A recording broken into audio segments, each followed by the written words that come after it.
Um alerta para os presunçosos.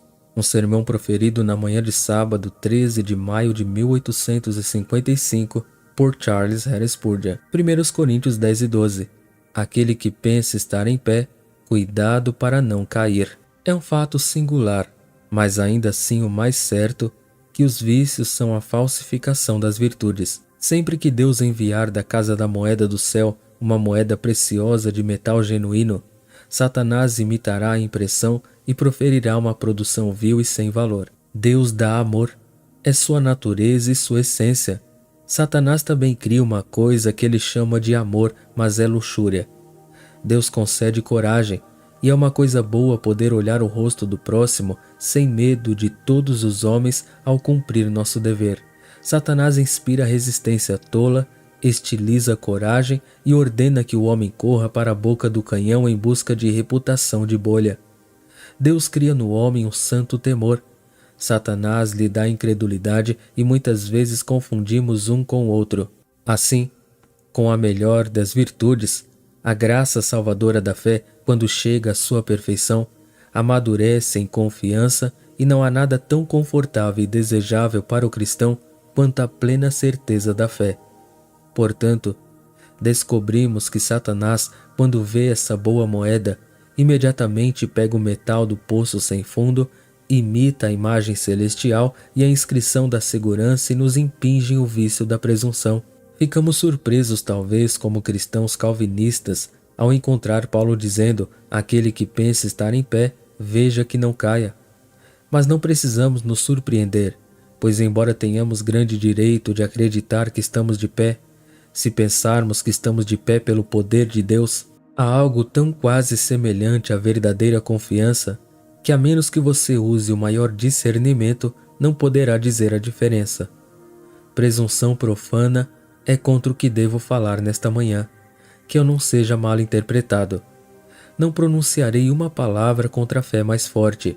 Eu gostaria que todos os pequenos fés fossem fortes fés, que todos os temerosos fossem valentes pela verdade e os prontos para parar o pé ágil de Azael, para que todos pudessem correr no trabalho de seu mestre.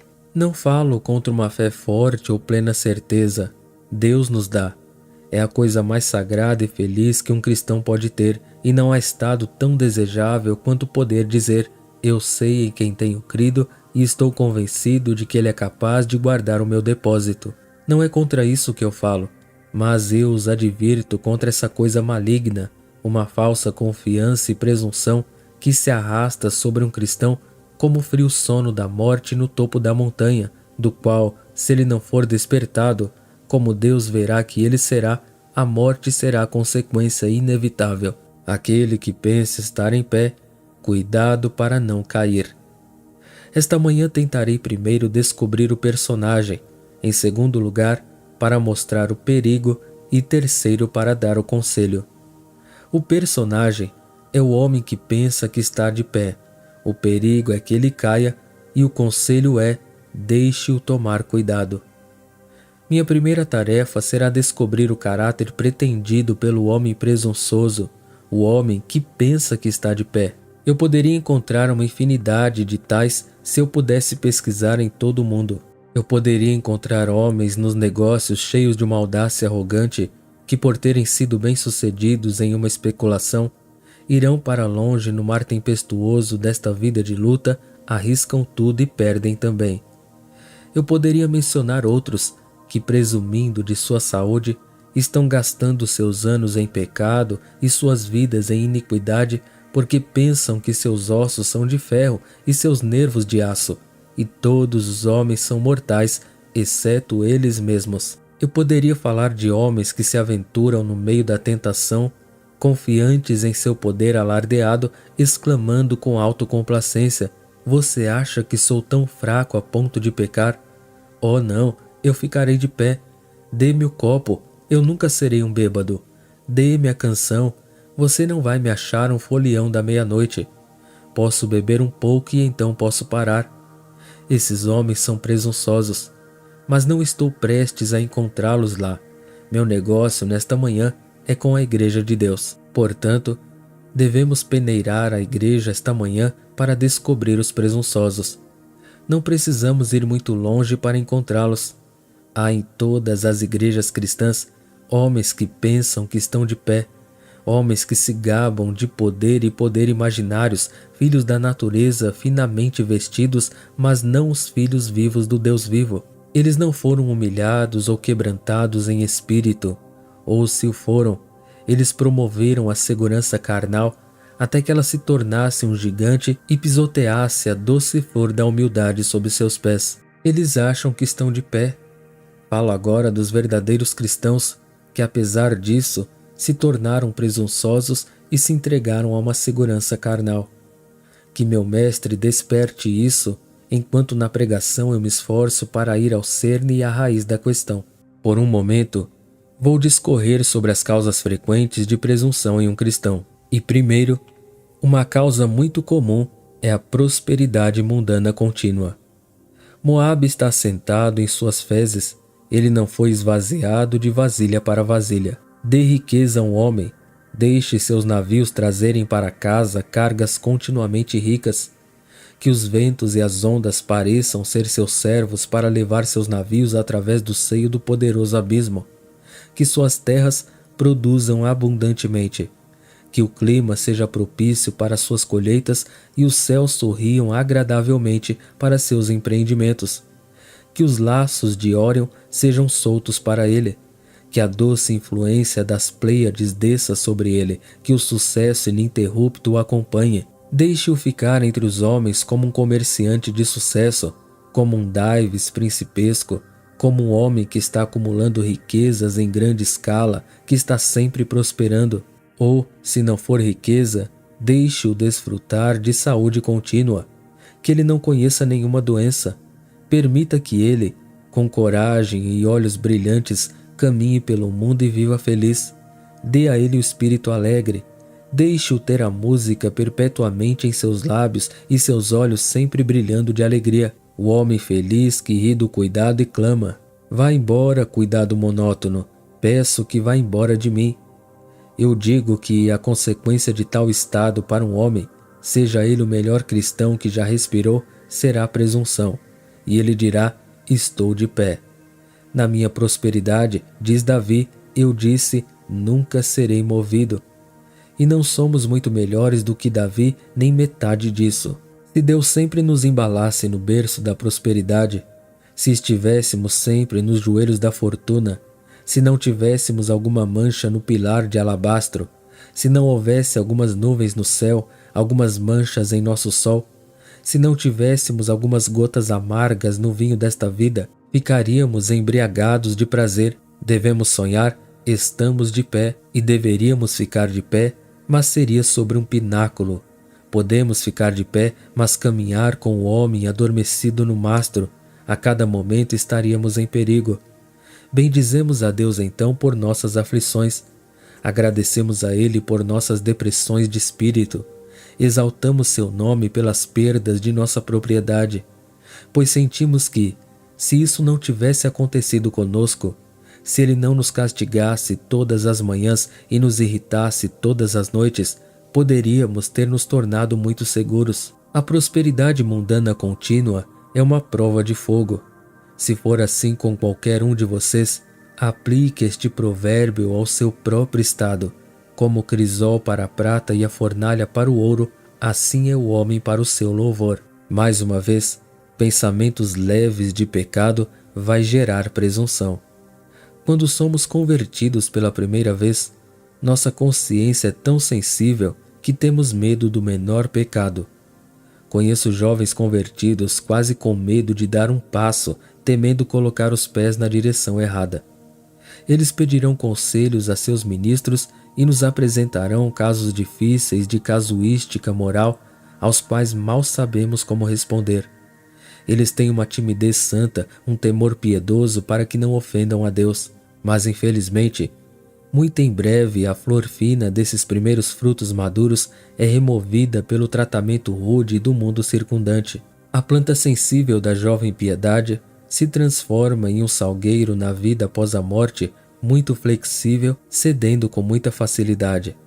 É tristemente verdade que mesmo um cristão se tornará gradualmente tão insensível que o pecado que uma vez o assustou e fez seu sangue gelar não o alarma nem um pouco. Posso falar por experiência própria. Quando ouvi um palavrão pela primeira vez, fiquei horrorizado e não sabia onde me esconder. Mas agora posso ouvir uma imprecação ou blasfêmia contra Deus e, embora um arrepio ainda corra em minhas veias, não há aquele sentimento solene, aquela angústia intensa que senti quando ouvi pela primeira vez tais expressões malignas. Aos poucos, nos familiarizamos com o pecado. O ouvido no qual o canhão está explodindo não notará sons leves.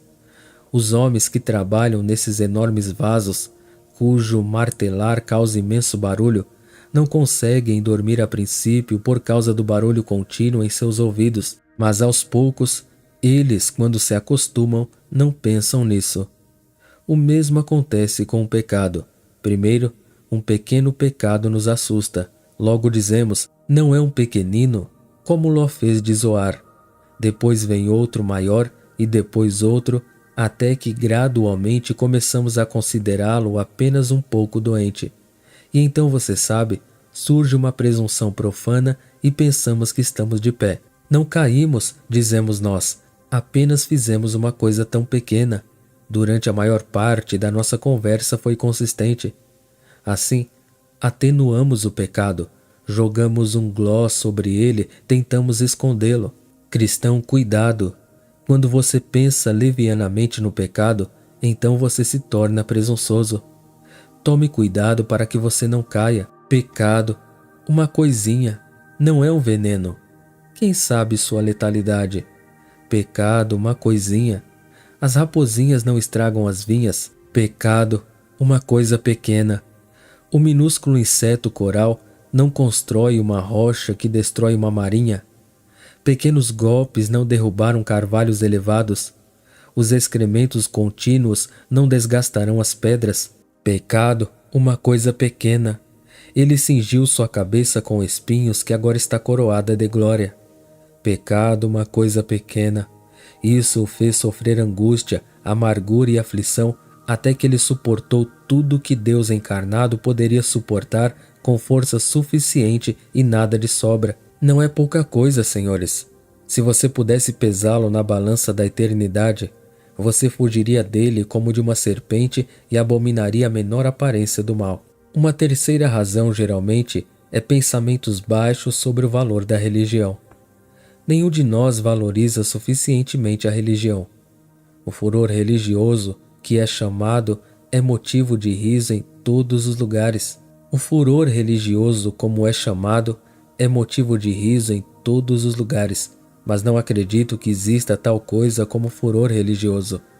Se um homem pudesse ser tão entusiasmado a ponto de dar seu corpo para ser queimado na fogueira, pudesse ele derramar suas gotas de sangue e transformar cada gota em uma vida, e então deixar que essa vida fosse abatida em perpétuo martírio, ele não amaria seu Deus demais. Oh, não! Quando pensamos que este mundo é apenas um espaço estreito, esse tempo logo passará e estaremos para sempre na eternidade. Quando consideramos que devemos estar no inferno ou no céu em um estado sem fim de mortalidade, como, senhores, podemos amar demais? Como podemos atribuir um valor muito alto à alma imortal? Podemos pedir um preço muito alto pelo céu? Podemos pensar que fazemos muito para servir aquele Deus que se entregou por nossos pecados? Ah, não! E ainda assim, meus amigos, a maioria de nós não considera suficientemente o valor da religião. Nenhum de nós pode estimar a alma corretamente. Não temos nada com que compará-lo. O ouro é pó sórdido. Os diamantes são apenas pequenos pedaços de ar congelado que podem ser fundidos. Não temos nada com que comparar a alma, portanto não podemos dizer seu valor. É porque não sabemos disso que presumimos. O avarento que ama seu ouro deixa-o ser espalhado no chão para que seu servo possa roubá-lo. Ele não o esconde em algum lugar secreto onde nenhum olho verá. Dia após dia, noite após noite, ele conta seu tesouro porque o ama. A mãe confia em seu bebê à beira do rio. Ela não pensa nisso enquanto dorme. E quando estiver doente, ela o deixará aos cuidados de alguma pobre enfermeira que pode permitir que morra. Oh, não! O que amamos não jogaremos fora arbitrariamente. O que estimamos de mais precioso guardaremos com o maior cuidado. Portanto, se os cristãos conhecessem o valor de suas almas, se estimassem a religião em seu devido valor, nunca presumiriam. Mas pensamentos baixos de Cristo, pensamentos baixos de Deus, significam pensamentos do estado eterno de nossas almas. Essas coisas tendem a nos tornar descuidadamente seguros. Cuidado, portanto, com as ideias baixas do Evangelho para que não sejas vencido pelo maligno. Mas, novamente, essa presunção muitas vezes brota da ignorância do que somos e de onde estamos. Muitos cristãos ainda não aprenderam o que são. É verdade que o primeiro ensinamento de Deus é nos mostrar nosso próprio estado, mas não sabemos disso completamente até muitos anos depois de termos conhecido Jesus Cristo. As fontes do grande abismo dentro de nossos corações não são quebradas de uma só vez. A corrupção de nossa alma não se desenvolve em uma hora. Filho do homem, disse o anjo de Ezequiel, te mostrarei as abominações de Israel. Ele então o levou para dentro de uma porta, onde ele viu coisas abomináveis e ficou horrorizado. Filho do homem, mostrar-te-ei abominações maiores do que estas. Então ele o leva para outra câmara e Ezequiel diz, certamente já vi o pior. Não, diz o anjo, vou te mostrar coisas maiores do que estas. Então, durante toda a nossa vida, o Espírito Santo nos revela a horrível abominação de nossos corações. Eu sei que há alguns aqui que não pensam nada sobre isso. Eles pensam que são criaturas de bom coração. Bons corações vocês têm? Bons corações. Jeremias tinha um coração melhor do que você, mas ele disse, enganoso é o coração mais do que todas as coisas e perverso. Quem o conhecerá? Não, a lição negra não pode ser aprendida em uma noite. Só Deus conhece o mal do coração. E Young diz, Deus poupa todos os olhos, exceto os seus, aquela visão terrível, a visão de um coração humano. Se pudéssemos vê-lo, ficaríamos horrorizados. Bem, é a ignorância disso que nos faz presumir. Dizemos, tenho uma boa natureza, tenho uma disposição nobre, não tenho nenhuma dessas paixões ardentes e raivosas que alguns têm, posso ficar seguro. Coração inflamável que está pegando fogo em um momento. Minhas paixões estão enfraquecidas, meus poderes para o mal estão um tanto diminuídos e posso ficar em segurança, pois o pecado e a corrupção permanecem no coração mesmo do regenerado. E é estranhamente verdade, embora pareça um paradoxo, como disse Ralph Erskine, que um cristão às vezes pensa que está para o bem e para o mal. Ambos se inclinam. É tanto um demônio quanto um santo. Há tanta corrupção em um cristão que, embora seja um santo em sua vida e justificado por meio de Cristo, às vezes parece um demônio na imaginação e um demônio nos desejos e corrupções de sua alma. Preste atenção, cristão. Você precisa estar na torre de vigia. Tu tens um coração de incredulidade, portanto vigia noite e dia. Mas, para terminar este delineamento de um homem presunçoso, o orgulho é a causa mais importante da presunção. Em todas as suas várias formas, é a fonte da segurança carnal. Às vezes, é o orgulho do talento. Deus dotou um homem de dons. Ele é capaz de ficar diante da multidão ou escrever para muitos. Ele tem uma mente perspicaz, ele tem um julgamento e coisas assim. Então ele diz, quanto aos ignorantes, aqueles que não têm talento, eles podem cair. Meu irmão deve tomar cuidado, mas olhe para mim, como estou envolto em grandeza. E assim, em sua autocomplacência, ele pensa que está de pé. Ah, esses são os homens que caem. Quantos que arderam como cometas no céu do mundo religioso correram para o espaço e foram extintos na escuridão? Quantos homens que permaneceram como profetas diante de seus semelhantes e que exclamariam ao se envolverem em sua presunção, eu, somente eu estou vivo, sou o único profeta de Deus. E ainda assim aquele único profeta caiu, sua lâmpada foi apagada e sua luz apagada na escuridão. Quantos se vangloriaram de seu poder e dignidade e disseram: eu construí esta poderosa Babilônia. Mas então pensaram que estavam de pé e caíram imediatamente. Aquele que pensa estar em pé, com os talentos mais orgulhosos, cuidado para que não caia. Outros têm o orgulho da graça. Esse é um fato curioso, mas existe algo como ser orgulhoso da graça. Um homem diz: tenho muita fé, não cairei. Pouca fé pode cair, mas nunca cairei. Tenho um amor fervoroso, diz outro homem. Posso ficar de pé, não há perigo de me perder. Quanto ao meu irmão ali, ele é tão frio e lento que vai cair, ouso dizer. Outro diz: tenho uma esperança ardente do céu, e essa esperança triunfará. Purificará minha alma dos sentidos e do pecado, pois Cristo o Senhor é puro. Estou seguro. Aquele que se vangloria da graça tem pouca graça da qual se vangloriar. Mas há alguns que fazem isso, que pensam que suas graças podem mantê-los, não sabendo que o riacho deve fluir constantemente da nascente. Caso contrário, o leito do riacho logo secará e você verá as pedras no fundo. Se um fluxo contínuo de óleo não chegar à lamparina, embora esteja ardendo forte hoje, fumegará amanhã e seu cheiro será nocivo. Tome cuidado para que você não se glorie em seus talentos nem em suas graças. Muitos são ainda piores. Eles pensam que não cairão por causa de seus privilégios. Tomo o sacramento. Fui batizado de maneira ortodoxa, conforme está escrito na palavra de Deus. Frequento tal e tal ministério. Estou bem alimentado. Estou gordo e próspero nos tribunais de meu Deus. Se eu fosse uma daquelas criaturas famintas que ouvem um falso evangelho, possivelmente eu poderia pecar. Mas, nosso ministro é o modelo de perfeição. Somos constantemente alimentados e engordados. Certamente ficaremos de pé. Assim, na complacência de seus privilégios, eles atropelam os outros exclamando: minha montanha permanece firme, nunca serei abalado.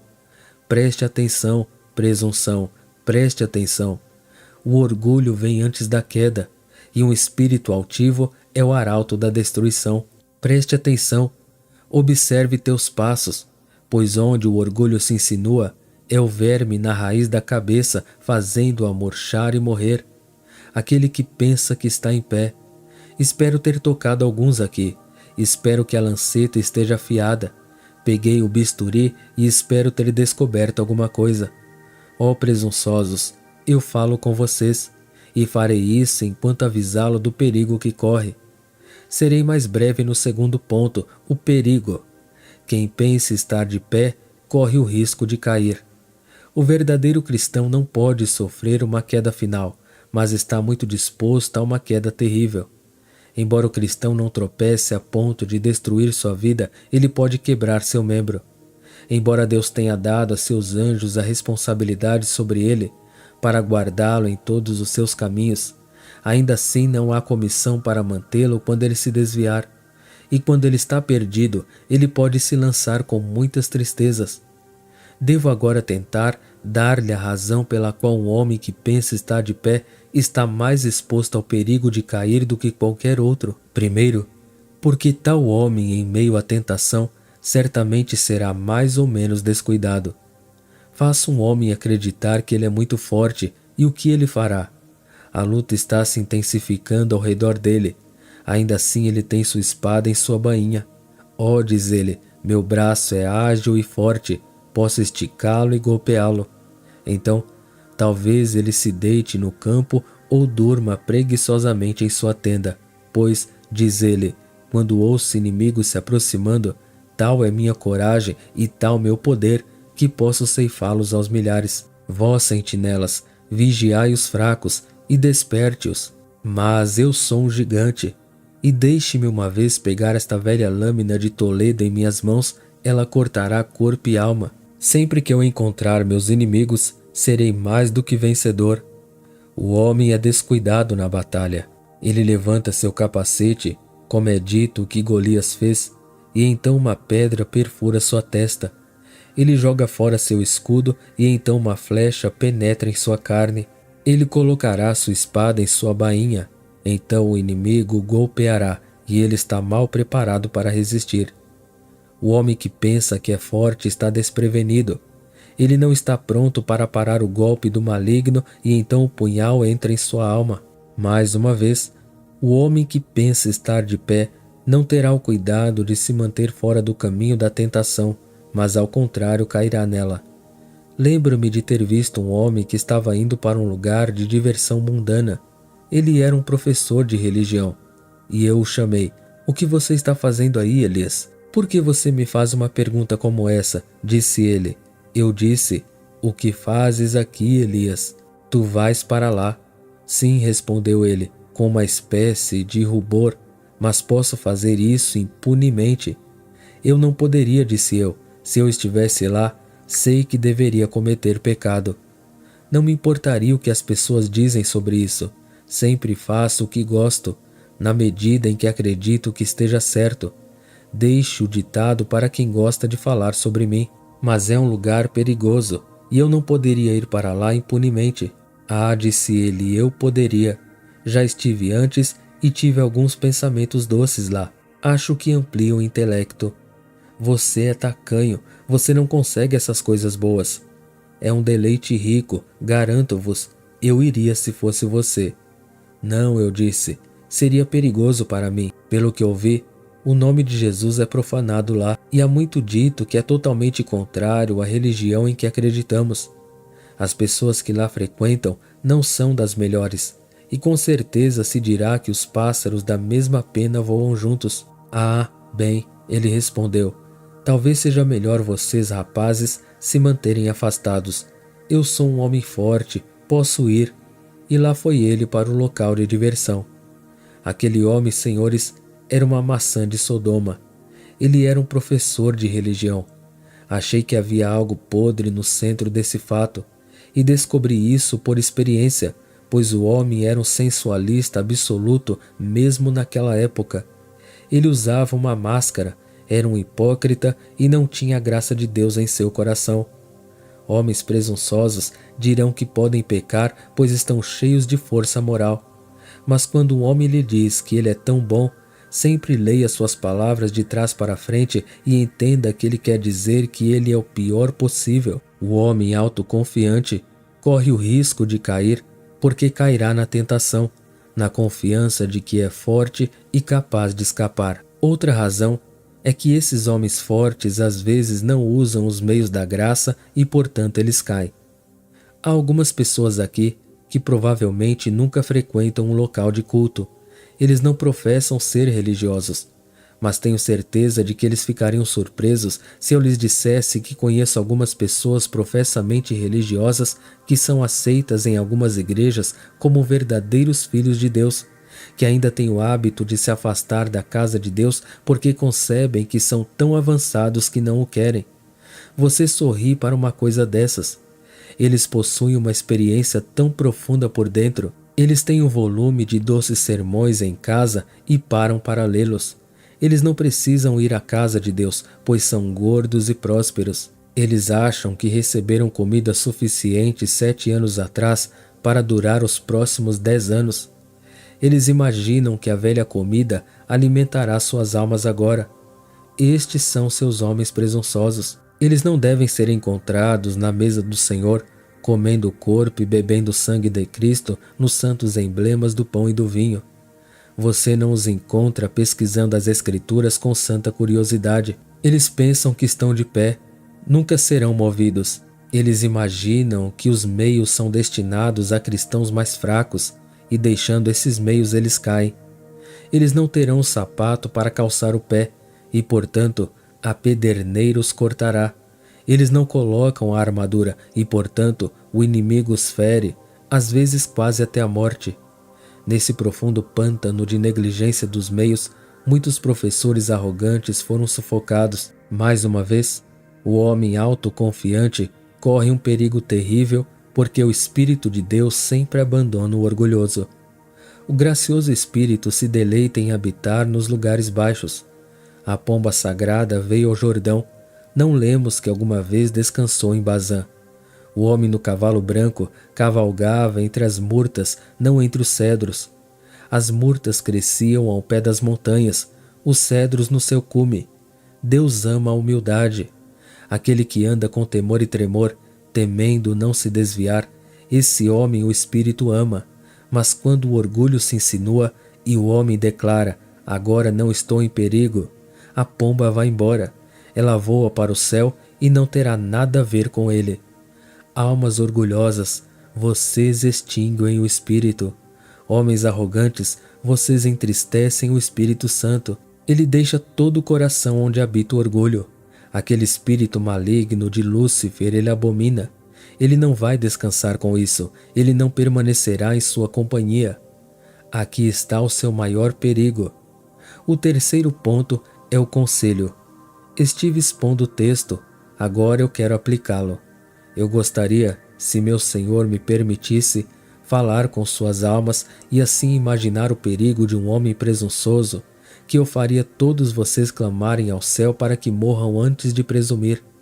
Que mais cedo você possa ser encontrado entre aqueles que jazem prostrados aos pés de Cristo, tremendo por toda a vida, do que entre aqueles que pensam que estão de pé e portanto caem.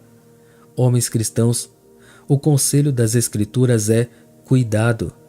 Primeiro preste atenção, porque muitos caíram. Meu irmão, se eu pudesse levá-lo para as enfermarias daquele hospital, onde jazem cristãos doentes e feridos, eu poderia fazê-lo tremer. Eu mostraria a você alguém que, por um pecado que não o ocupou um único momento, está tão ferido que sua vida é uma cena contínua de miséria. Eu poderia mostrar-lhe outro, um gênio brilhante que serviu a seu Deus com energia, que agora não é um sacerdote do diabo, é verdade, mas quase isso, sentado em desespero por causa de seu pecado. Eu poderia indicar outra pessoa que já esteve na igreja, piedosa e consistente, mas que agora sobe à mesma casa de oração, como se tivesse vergonha de si mesma, senta-se em algum canto remoto e não é mais tratada com a bondade que ele recebeu anteriormente, os próprios irmãos suspeitando porque ele os enganou tanto e trouxe tanta desonra à causa de Cristo. Ó, vós conheceis a triste dor que suportam aqueles que caem. Você poderia dizer quantos caíram e não pereceram, é verdade, mas ainda se arrastaram na miséria por toda a sua existência. Tenho certeza de que você prestaria atenção. Venha comigo até o sopé da montanha da presunção. Veja ali as formas mutiladas e contorcidas de muitos que uma vez voaram com asas icárias nas regiões arejadas da autoconfiança. Ainda assim, eles jazem com seus ossos quebrados e sua paz destruída. Lá jaz alguém que tinha vida imortal dentro de si. Veja como ele parece cheio de dor, e ele parece uma massa de matéria indefesa. Ele está vivo, é verdade, mas apenas vivo. Você não sabe como alguns daqueles que são salvos entram no céu como por fogo. Um homem caminha para o céu, ele se mantém consistente, Deus está com ele e ele está feliz durante toda a sua jornada. Outro diz: sou forte, não cairei. Ele corre para colher uma flor. Ele vê algo que o diabo colocou em seu caminho. Ele é pego primeiro neste gin e depois naquela armadilha. E quando ele se aproxima do rio, em vez de encontrar diante de si aquele fluxo de néctar do qual o cristão moribundo bebe, ele vê o fogo pelo qual ele deve passar queimando na superfície da água. O rio está pegando fogo e ao entrar nele, ele é chamuscado e queimado. A mão de Deus é levantada dizendo: vamos, vamos. Mas quando ele mergulha o pé no riacho, ele encontra o fogo queimando ao seu redor e, embora a mão o agarre pelos cabelos da cabeça e o arraste, ele fica na praia do céu e clama: eu sou um monumento da misericórdia divina, pois fui salvo como pelo fogo. Oh, vocês querem ser salvos pelo fogo, cristãos? Você não prefere entrar no céu cantando canções de louvor? Você não glorificaria na terra e então daria seu último testemunho com vitória, vitória, vitória aquele que nos amou? Então feche os olhos na terra e abra-os no céu. Se você faria isso, não presuma. Aquele que pensa estar em pé, cuidado para não cair. Mais uma vez, meu irmão, preste atenção, porque uma queda prejudicará muito a causa de Cristo. Nada prejudicou a religião pela metade ou uma milésima parte, tanto quanto a queda do povo de Deus. Ah, quando o verdadeiro crente peca, como o mundo apontará para ele? Aquele homem era um diácono, mas sabe cobrar exorbitantemente. Aquele homem era um professor, mas pode enganar tão bem quanto seus vizinhos. Esse homem é um ministro e vive em pecado. Oh, quando o poderoso cai, regozija-se o abeto, pois o cedro caiu. Como o mundo exulta! Eles riem de nosso pecado. Eles se alegram com nossas falhas. Eles voam ao nosso redor e, se puderem ver um ponto em que somos vulneráveis, como dirão: veja, essas pessoas santas não são melhores do que deveriam ser. Porque há um hipócrita, os homens estabelecem todos os outros da mesma forma. Ouvi um homem dizer há pouco que não acreditava que existisse uma verdadeira vida cristã porque ele havia descoberto tantos hipócritas. Eu lembrei que não poderia haver hipócritas se não houvesse os genuínos. Ninguém tentaria falsificar notas de banco se não houvesse notas genuínas. Ninguém pensaria em passar um soberano ruim se não houvesse moeda de libra esterlina. Portanto, o fato de serem alguns hipócritas prova que existe alguns personagens genuínos. Mas que aqueles que são assim prestem atenção. Deixe-os sempre em sua conduta ter o anel de ouro verdadeiro. Deixe sua conversa ser tal que se torne o Evangelho de Cristo, para que por qualquer meio o inimigo obtenha vantagem sobre nós e difame o nome de Jesus. E isso cabe especialmente aos membros de nossa própria denominação, pois costuma-se dizer que as doutrinas em que acreditamos têm a tendência de nos levar ao pecado. Já ouvi afirmar muito positivamente que aquelas altas doutrinas que amamos e que encontramos nas Escrituras são licenciosas. Não sei quem tem a ousadia de fazer tal afirmação, quando consideram que os homens mais santos acreditaram nelas. Pergunta ao homem que ousa dizer que o calvinismo é uma religião licenciosa o que ele pensa do caráter de Agostinho, ou Calvino, ou Whitefield, que em épocas sucessivas foram os grandes expoentes dos sistemas da graça, ou o que ele dirá daqueles puritanos cujas obras estão cheias deles. Se um homem fosse arminiano naqueles dias, ele seria considerado o mais vil herege que respirava. Voltamos à velha escola, pudermos traçar nossa descendência dos apóstolos. É aquela veia de graça gratuita que corre através dos sermões dos batistas que nos salvou como denominação. Se não fosse por isso, não estaríamos onde estamos. Podemos traçar um elo de ouro daqui até o próprio Jesus Cristo, através de uma santa sucessão de pais poderosos que todos sustentaram essas verdades gloriosas.